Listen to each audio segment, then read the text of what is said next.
conventional classroom, the student is a tourist and the teacher is a tour guide. And everything's been pre-prepared and packaged, and the tourists are essentially passive. They're just essentially there to be fed, more or less. And the tour guide is very much on stage, and it's a one-way flow.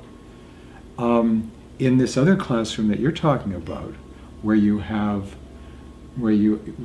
identify themes, you have a speaker who has themes, you have students who prepare, then the students are travelers because they come to the class, they've already started their journey. Their cognitive journey, right?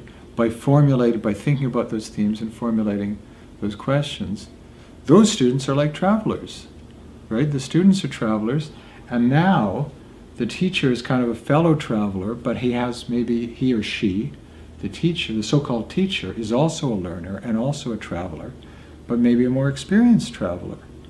And so I think this idea of tourism and traveling very much imports into the classroom, and I think it can also probably be imported into the healing encounter, into the practitioner-patient relationship, and probably into a lot of other ways too.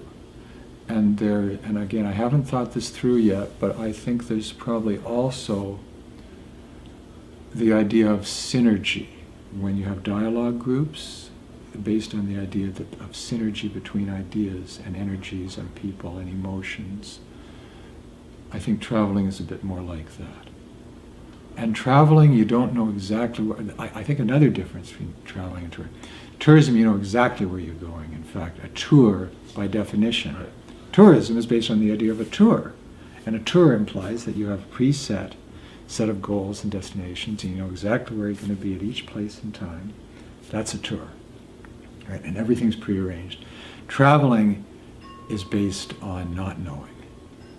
And so there's this idea that if you take this dialectic between knowing and not knowing, they're both necessary, and they're kind of the yin and yang of learning and of action.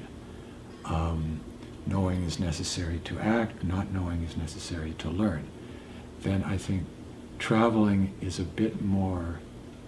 maybe a bit more balanced between the two, and a bit more, and maybe with traveling there's a bit more of the not knowing and the receptiveness, and the idea of a journey.